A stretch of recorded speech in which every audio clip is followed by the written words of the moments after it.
September 1929. A businessman in Manhattan sensed something was wrong, though he couldn't quite name it. Stock prices had been climbing for years, but underneath all that prosperity, cracks were forming. On a Tuesday morning, acting on instinct and a growing sense of dread, he walked into his bank, presented his passbook, and withdrew every dollar he owned in cash, $12,000 in bills, tucked into his briefcase. By Thursday, just 2 days later, the markets had collapsed with violence that would echo for generations. Banks across the country were failing as panicked depositors lined up outside locked doors. But he was safe because he had his money, and he could survive the storm. Now imagine trying that today. You sense danger in 2026 and attempt to do what he did. Withdraw your wealth and get to safety before the crowd realizes what's happening. You log into your 401k account and see $180,000 saved over 20 years. You click withdraw, but a penalty calculator appears instead. Federal tax, state tax, and the 10% early withdrawal penalty for touching your money before age 59 and a half. Your $180,000 becomes $98,000 before you see a cent. But here's what makes it worse. The withdrawal doesn't execute immediately. It enters a processing queue taking 7 to 10 business days under normal conditions. During financial panic when everyone's trying to exit, those systems can freeze entirely, not because your bank is failing, but because modern finance was designed to prevent exactly what the 1929 businessman did: escape. This is the difference between 1929 and 2026 that nobody's discussing. It's not just that another crash is coming, it's that when it arrives, you won't be able to do what previous generations could: grab your money and run.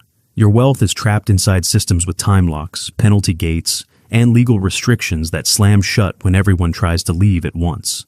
Every mechanism trapping your savings was built deliberately, not to protect you, but to protect the system from you making the rational decision to save yourself when disaster approaches. The 1929 crash was devastating because of speculation, leverage, and debt.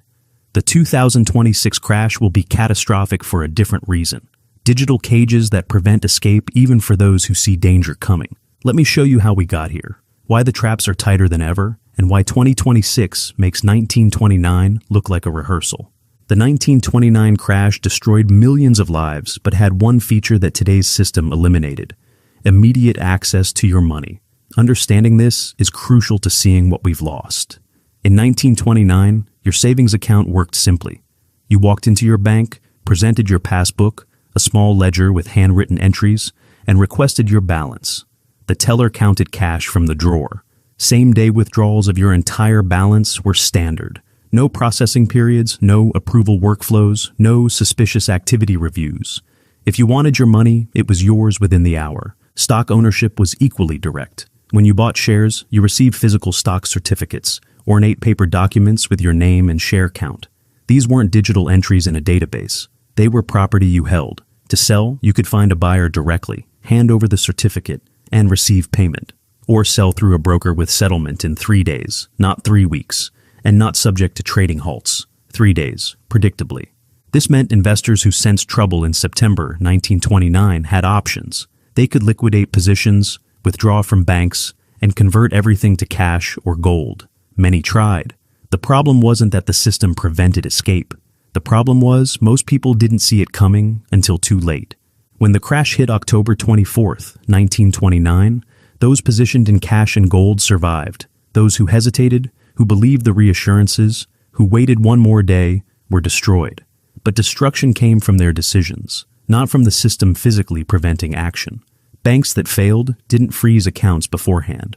They didn't impose withdrawal limits or require supervisor approval for large requests. They ran out of money because too many people withdrew too fast. That's a bank failure. And it's brutal, but it's different from what we have now. Even margin calls were straightforward. You'd borrowed money to buy stocks, putting down 10% and borrowing 90%. When stocks fell, brokers demanded more cash. If you couldn't provide it, they sold your stocks immediately to repay themselves. Harsh, instant, transparent. You knew exactly where you stood. Compare that to today's retirement accounts, where money is locked behind penalty walls until 59 and a half. Compare it to banks that can freeze accounts for suspicious activity if you withdraw too much too fast. Compare it to investment funds that can legally suspend redemptions during market stress. The 1929 generation faced a devastating crash, but they weren't facing a system designed to trap them. We are. After 1929, Regulators didn't just try to prevent another crash, they built something more ambitious, a financial system that could prevent people from escaping during a crash. Every major reform between 1933 and 2010 had the same goal: eliminate ordinary people's ability to trigger bank runs and market panics by withdrawing their money. The first cage was the 401k, created in 1978 and sold as a tax advantage. But look at what it created: $7 trillion in American retirement savings locked behind penalty walls. You contribute throughout your working life, but cannot access it without paying combined penalties and taxes that typically consume 35 to 45% of your withdrawal.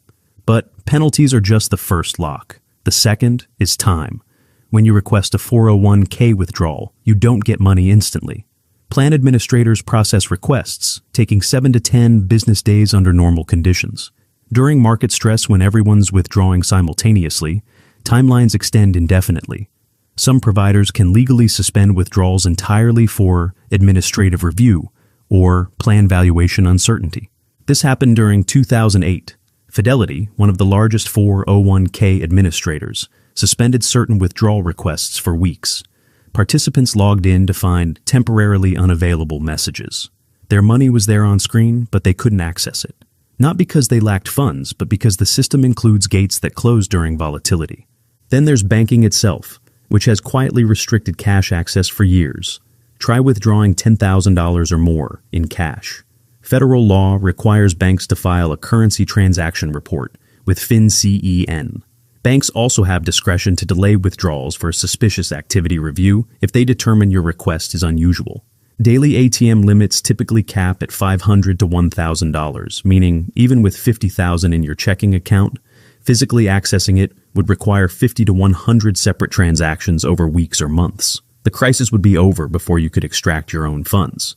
But the most insidious trap is in investment accounts, mutual funds, ETFs, and brokerage holdings. Most investors don't realize their ability to sell depends on market makers maintaining liquidity, and that liquidity vanishes when you need it most. During March 2020, over 200 exchange-traded funds traded at 10 to 20% discounts to their underlying holdings. Your $100,000 ETF was only sellable for $80,000 to $90,000, not because assets had fallen that much, but because market structure broke down. Mutual funds have more explicit traps. SEC Rule 22(EE-4) allows funds to maintain up to 15% holdings in illiquid assets. When those thresholds are breached, funds can suspend redemptions entirely. This isn't theoretical. The Woodford Equity Income Fund in the UK suspended redemptions in June 2019, trapping £3.7 billion for over 3 years. When redemptions resumed, investors received roughly 70 cents on the dollar. Real estate investment trusts did the same during 2008 to 2009, suspending redemptions for an average of 18 months. Private equity funds have standard 7-year lockup periods with 0 early withdrawal options. Every one of these restrictions was sold as protecting investors or maintaining market stability, but the effect is identical. Your money is no longer accessible on demand. It's accessible on the system's terms, according to conditions that can change during crises. The 1929 investor could grab cash and run. The 2026 investor will click withdraw, see a loading screen, and discover the request is pending, subject to delays or suspension if conditions deteriorate. By the time access is granted, the wealth they were protecting will have evaporated. These mechanisms exist right now, embedded in every retirement account, every bank account, every brokerage and fund. They're waiting for the moment everyone tries to use the exit simultaneously. The traps have always existed, but 2026 is when they become catastrophic. Not because mechanisms changed, but because of what's underneath. Unprecedented debt, algorithmic trading, and a Federal Reserve that's already fired its bullets. Start with leverage. In 1929, investors could buy stocks with 10% down, borrowing 90 on margin. That 10-to-1 leverage turned a 10% market decline into total wipeout. Regulators raised margin requirements to 50% after the crash, thinking they'd solved it. But today's leverage doesn't live in visible margin accounts. It lives in derivatives, collateralized loan obligations, and private equity structures, creating 20 to 50 to 1 leverage hidden from view. When that unwinds, it won't happen over months like 1929. It'll happen in hours as computers execute pre-programmed selling strategies. Unlike 1929, when selling meant humans shouting orders on a trading floor, Today, 70% of volume comes from algorithms executing millions of trades per second. These algorithms sell when volatility exceeds thresholds, when momentum breaks levels, when correlations indicate stress. When one starts selling, it triggers others, creating cascades moving faster than humans can react. We saw a preview in March 2020. The S&P 500 dropped 34% in 23 days, the fastest bear market ever. Trading halted multiple times by circuit breakers designed to let cooler heads prevail. But those halts didn't stop selling. They compressed it into smaller windows, creating more violent moves when trading resumed. Now, imagine that with all the traps I described fully engaged. You watch your 401k drop 30% in 2 weeks. You submit a withdrawal request, willing to pay the 40% penalty. The request sits in processing while the market drops another 20%. By the time it's approved, you've lost 50%, then pay 40% of what's left in penalties. Your $200,000 retirement account yields $60,000. That assumes the withdrawal gets approved. During peak crisis, administrators can invoke extraordinary circumstances clauses suspending all distributions. You're watching the number shrink, unable to act, trapped by systems designed for this purpose. Banking is equally fragile. In 1929, bank failures happened because banks couldn't get money back fast enough when depositors demanded cash.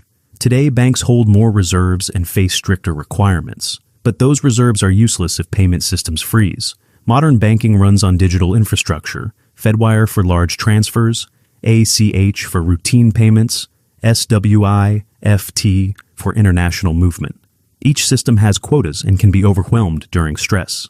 In September 2019, during economic expansion with no crisis, the overnight repo market spiked from 2 to 10% in a single day. The Fed had to inject $75 billion to prevent seizure. That was during calm. When real panic hits, those systems stop. Silicon Valley Bank collapsed in March 2023 in 36 hours. Customers learned Thursday afternoon the bank was troubled. By Friday evening, regulators seized it.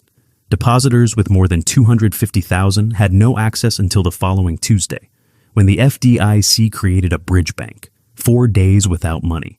For businesses with payroll due and vendors to pay, that 4-day freeze was existential. Now multiply that across the system during a real crash. Not one regional bank, but dozens. Not a few billion in deposits, but trillions. The mechanics don't scale. The FDIC has roughly $125 billion in its insurance fund to cover $10.5 trillion in deposits. The math doesn't work if even 5% of banks fail simultaneously. This is why 2026 is worse than 1929. The speed is faster thanks to algorithms. The leverage underneath is bigger thanks to derivatives. The tools to fight it are exhausted. Interest rates already at 5%, leaving little room to cut. Fed balance sheet already bloated from quantitative easing.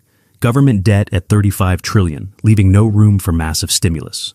And unlike 1929, when people could try to save themselves by withdrawing cash and buying gold, the modern system has closed those exits. Digital gates, penalty walls, processing delays, legal restrictions, all designed to keep your money trapped when you need it out most. The 1929 crash took 4 years to hit bottom because people could withdraw and wait out the storm. The 2026 crash will be faster and deeper, precisely because they can't. The crash hasn't hit yet, but if you know where to look, the early moves are visible. Not in headlines, but in quiet actions of people with the most to lose. Corporate insiders, sovereign wealth funds, institutional investors with access to information you'll never see. In the fourth quarter of 2024, corporate executives sold stock in their own companies at levels not seen since 2021. Insider selling hit $16.2 billion in 3 months.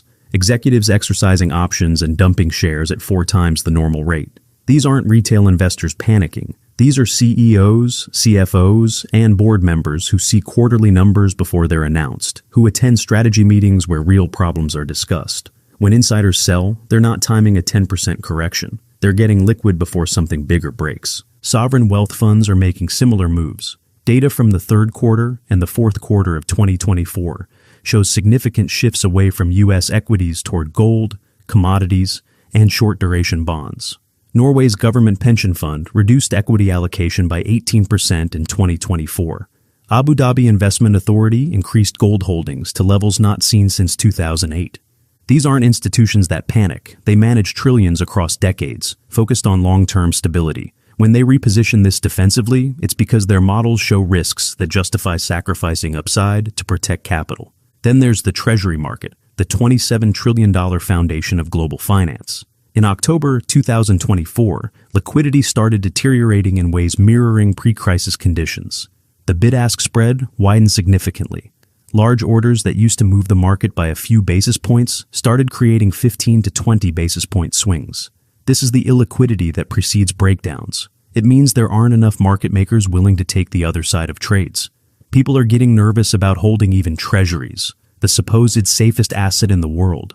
And while all this happens, media and Wall Street cheerleaders keep repeating the same lines used in 1929. The economy is strong, corporate earnings are solid, valuations are justified by innovation. This time is different. It's never different. The Shiller P/E ratio stands at 39 as of October 2025. It was 32 before the 1929 crash and 32 before the dot-com bubble burst. It's now 23% higher than both those peaks. But apparently artificial intelligence justifies valuations previous generations would have recognized as insane. The yield curve has been inverted since July 2022, now over 3 years. Every recession in the past 70 years was preceded by yield curve inversion, typically 12 to 18 months before downturn. We're now 39 months into inversion, well past normal lag time.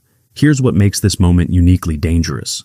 All these warning signs are flashing, while the trap architecture I described is fully operational. When 1929 came, people had escape routes even if most didn't use them. Today, people who see what's coming, insiders, sovereign funds, institutions, are quietly repositioning. But the ordinary investor with a 401k and savings has no idea. They're being told to stay the course, keep contributing, ignore short-term noise. They're being positioned as exit liquidity, the last buyers before the trap snaps shut. History doesn't repeat with perfect precision, but it follows patterns anyone can see if they're willing to look. The 1929 crash wasn't random chaos. It was the mathematical result of too much debt, too much speculation, and people convincing themselves old rules no longer applied. The 2026 crash will follow the same pattern with one crucial difference. When it hits, you won't be able to do what 1929 survivors did. You won't walk into your bank and withdraw life savings the same afternoon. You won't sell investments without crushing penalties, processing delays, or potential suspension. You won't have freedom to protect yourself because the system was designed to prevent mass exit. Remember that businessman in September 1929? He survived because he acted before the crowd realized danger was real. He didn't need permission. He didn't need to wait for processing periods or pay penalty fees or hope systems wouldn't freeze. He saw the risk, took his money, and got to safety. You don't have that option anymore. The exits that saved him have been sealed, but you still have choices. You can acknowledge the traps and work within constraints. You can reduce exposure to penalty-locked accounts by redirecting new contributions to accessible savings, even though it costs tax advantages. You can build cash reserves outside the retirement system, accepting the tax burden now instead of risking total loss later. You can pay attention to what insiders are doing with their own money. When smart money sells while recommending you buy, it's worth asking why. Or you can do what the majority will do. Trust the system, believe the reassurances, keep contributing to accounts you can't access in crisis, and assume this time really is different. That algorithms and AI have eliminated the business cycle. That central banks can prevent any real pain. That markets only go up if you hold long enough. Every generation thinks they've evolved beyond history's lessons.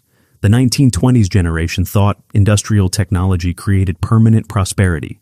The 1990s generation thought the internet eliminated old economic models. The 2020s generation thinks artificial intelligence has conquered risk. They're all the same thought, wearing different clothes. People who survive crashes aren't the smartest or most connected. They're the ones who recognized the pattern before everyone else, who were willing to look paranoid while others celebrated, who understood that protecting capital matters more than chasing the last 20% of an overextended bubble. The traps are set. The warning signs are flashing brighter than they've been in decades. Insiders are quietly heading for exits while telling you on television to stay invested. The question isn't whether the crash is coming. The question is whether you'll be trying to escape through exits that no longer exist, trapped behind digital gates while your wealth evaporates, or whether you will have positioned yourself outside the cage before it locks. Your grandfather in 1929 could grab his money and run. You can't, not anymore. But you can still prepare for what's coming if you act before the crowd realizes danger is real.